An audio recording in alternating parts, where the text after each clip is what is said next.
Olha, na minha vida, na verdade, uma coisa puxa a outra desde sempre, assim. Se vou dar um exemplo popular, se eu tenho um interesse enorme em Velvet Underground, que é uma coisa que para mim tem uma relação, um núcleo profundo de encontros ali entre a música popular, a arte que se fazia na América naquele momento, um pré-punk, um proto-punk, também na área artística e poética, visual. Eu me interesso por John Cale, que eu me interesso por consequência por Lamontian, que fazia drones antes da década ainda no comecinho da década de 60. Uma coisa me puxa a outra. E a América Latina, a literatura latino-americana, ela entrou também na minha relação com a literatura brasileira, né? Porque, ou se, por exemplo, você lê Bolanho, como foi o meu caso logo que eu li pela primeira vez, eu acho, o primeiro que eu li foi o Pista de Gelo, eu fui emendando um no outro. Você passa a ler, por exemplo, ele falando do Parra. O Parra, por acaso, eu já lia, mas ele falou do Rodrigo... esqueci o nome do poeta, um poeta chileno. E eu fui atrás desse poeta para conhecer melhor. Estou conhecendo agora. Então você começa a emendar uma coisa na outra, uma informação na outra. E um autor vai te levando ao outro. E com isso você faz um mapa muito grande.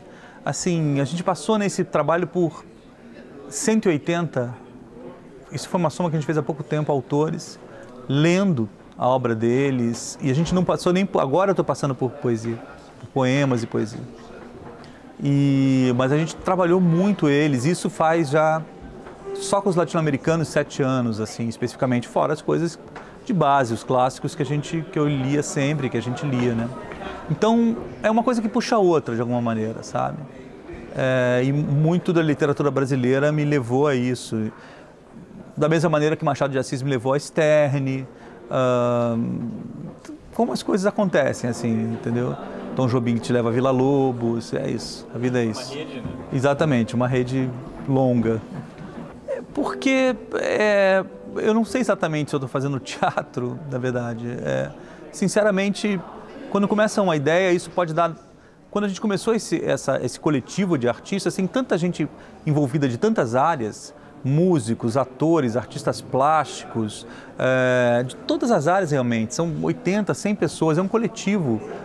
Então eu não sei exatamente, o que a gente queria era um evento é uma palavra muito breve para falar sobre isso, mas a gente queria um evento traumático na cidade, a gente queria que a cidade respirasse um evento traumático, porque a gente sentia que naquele momento, em 2013, não bastava a gente ter um dinheiro para fazer uma peça, ficar em cartaz 1 mês, 2 meses, cada um para um lado. A gente queria causar uma cicatriz na cidade, um trauma mesmo, naquele momento em São Paulo. E aconteceu junto com os protestos em 2013.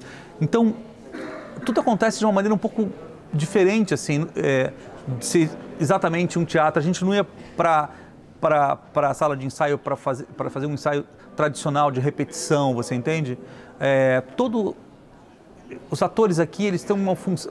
Antes de atores, grandes atores que eles são artistas, pensadores, sabem o que estão falando, sabem por que estão fazendo isso, ou melhor, talvez se obriguem a não saber por que estão fazendo isso.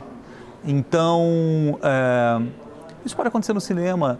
Logo em seguida aconteceu, eu fiz um filme no Uruguai, pode acontecer no teatro. E as coisas estão muito ligadas com artes plásticas, com música, a música ao vivo. Isso aqui pode ser absolutamente um show, um cabaré macabro. Eu acho que não é exatamente o que se fala sobre teatro, né? Sobre fazer teatro. Ou pelo menos é o teatro que eu imaginei possível se fazer nesse momento, o que eu queria assistir, o que eu queria ver. Sim, a gente tem que ter consciência disso, de que o teatro é capaz de fazer isso. Aliás, essa é a resistência do teatro, né? Essa é a energia que coloca o teatro como algo realmente vivo nesse momento de demands e opções e coisas, e telas, e telas, e telas, e horas de telas, né?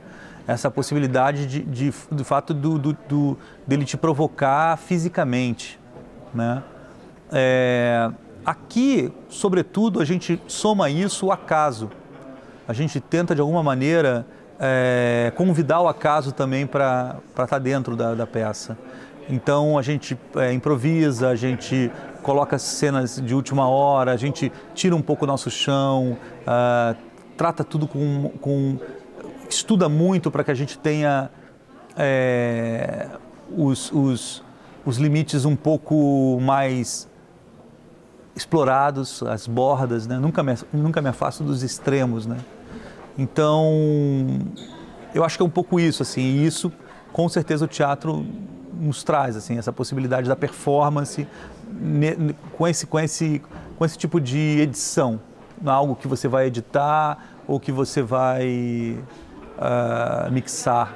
Olha, os festivais, eles são os lugares que a gente, por exemplo, eu não teria a menor condição de trazer uma peça com 25 pessoas a Porto Alegre numa temporada regular. Então, assim, esses festivais, como o de Porto Alegre, como outros do Brasil, não vou ficar citando, mas todos eles nos dão condição de trazer espetáculos, se não grandes, como esse, espetáculos com outro porte, dependendo da situação do festival, que quase sempre é precária, né? Infelizmente, no Brasil. Então, ainda são as portas para que você chegue nas cidades que não são São Paulo, basicamente. Não vou falar nem do Rio de Janeiro. E especificamente por causa do Sesc São Paulo, que tem uma capacidade de produção dentro do estado e da cidade de São Paulo. Então, é muito importante nesse aspecto, já para começar. Aí é claro que você está dentro, eu queria poder curtir mais, eu queria poder explorar mais. Chegando com uma peça com 4 horas, 25 pessoas, com um razoável limite de tempo para montagem, etc., isso faz com que você não consiga curtir tanto. Quando você está dentro, no aspecto do festival, do consumo do festival, é menos divertido do que quando você está fora. A grande diversão e a grande importância vem da tua própria possibilidade de apresentar para o público, por exemplo, aqui gaúcho, uma peça que eu não traria de outra maneira, você entende? Então isso é lindo, a sessão de ontem foi épica, foi linda, 4 horas de peça, esse teatro maravilhoso, foi uma coisa inesquecível. E aí é o mais importante do festival. Mas eu te confesso que às vezes eu sinto saudade também de assistir o festival, de assistir uma mostra de cinema, por exemplo, de São Paulo, do Rio, ou de Brasília, ou seja lá de onde for. Fiz muito isso e faço cada vez menos porque a gente produz e tem que estar dentro, né? Mas a importância do festival, hoje a gente não teria nada, a gente não teria como passar por nunca. A gente chegou num momento do país que é mais fácil essa peça ir para a Alemanha do que fazer uma cidade dentro do Brasil que não seja São Paulo. Nós fizemos 2 vezes a Alemanha, França, Portugal, Chile e basicamente no Brasil a gente fez São Paulo, o Teatro Municipal do Rio de Janeiro, que foi inesquecível, a Rocinha inteira, R$1, uma comunidade inteira dentro de 2.600 pessoas, em 2 sessões abarrotadas, e fizemos o Mirada, que é um festival importante, e agora estamos em Porto Alegre em Cena. Quer dizer, fizemos outras coisas que eu estou esquecendo, mas muito pouco, né? São 18 temporadas em 5 anos, é muito para uma peça dessa. Mas no Brasil a gente podia viajar muito mais, entendeu? Não fizemos Minas ainda. Então os festivais são muito importantes.